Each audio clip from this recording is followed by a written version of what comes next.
আলাইকুম বন্ধুরা, দৈনন্দিন দিনের জীবন ও জীবিকা সহ চারপাশের ইতিহাস ও বিচিত্রময় চিত্র উল্লেখ করে থাকি আমি মোহাম্মদ জিয়াউর রহমান। আজকে তোমাদেরকে দেখাবো আমাদের নাটোরে অবস্থিত ডিসি পার্ক। সেই পার্কটি সম্পূর্ণ তোমাদেরকে ঘুরে দেখানোর চেষ্টা করব। চলো আমরা সামনের দিকে আগে। নাটোর ডিসি পার্ক হলো জেলা প্রশাসকের কার্যালয়ের পাশে অবস্থিত। এখানকার পার্কটিতে এত সুন্দর একটি সবুজ শ্যামল ঘাসে মোড়ানো ডিসি পার্ক লেখা রয়েছে, দেখতে অনেক সুন্দর লাগতেছে। এখানের আশেপাশের এত সুন্দর গাছপালা এবং পরিবেশটি এত সুন্দর যে না আসলে আপনারা বুঝতেই পারবেন না। এখানের পরিবেশ শহরের মাঝেও যে এত সুন্দর তৈরি করেছে, এত সুন্দর একটি জিনিস, সেই জিনিসটা আপনারা আসলে বুঝতে পারবেন। এখানে একটি ভাল্লুক আঁকানো রয়েছে, ঝর্ণা সেট আপ করা, এখন চালু নেই, তাই হয়তোবা দেখতে এত সুন্দর লাগতেছে না। আপনারা আসলে দেখবেন অনেক সুন্দর একটি পরিবেশ।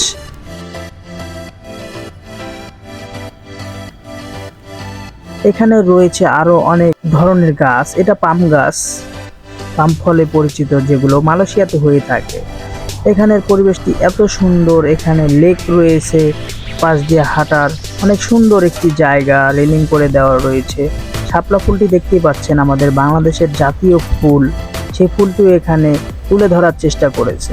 আর এখানে এত সুন্দর বসার একটি পরিবেশ করে দিয়েছে তারা। যারা পর্যটক আসবেন তারা বসে থেকে লেকের এবং পাশ দিয়ে গাড়ি যাওয়ার পরিবেশটি উপভোগ করতে পারে।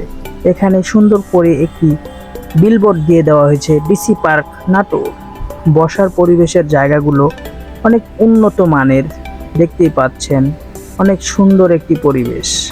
এখানে দর্শনার্থীরা এসে অনেক ভিড় করে থাকে। আপনাদেরকে আরও অনেক কিছু দেখানোর চেষ্টা করতেছি আমি মোহাম্মদ জিয়াউর রহমান। এখনো অনেক কিছু দেখানোর বাকি রয়েছে, আপনাদেরকে সেই জিনিসগুলো দেখানোর চেষ্টা করি।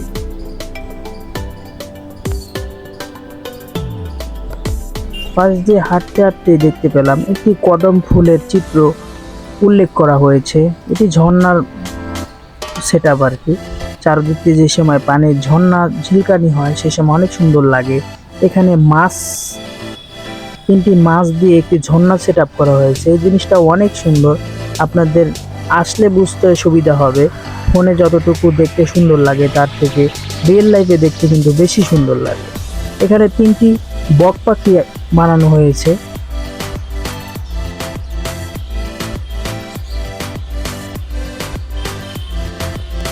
যতটুকু সম্ভব ততটুকুই ঘুরে দেখানোর চেষ্টা করলাম। সামনে কোনো এপিসোডে তোমাদের সাথে দেখা হয়ে যাচ্ছে অন্য কোনো জায়গায়। যারা এখনো চ্যানেলটিকে সাবস্ক্রাইব করো নাই তারা অবশ্যই চ্যানেলটিকে সাবস্ক্রাইব করবে এবং ফেসবুক পেজ থেকে দেখে থাকলে ফেসবুক পেজটাকে ফলো করবে। ধন্যবাদ সবাইকে।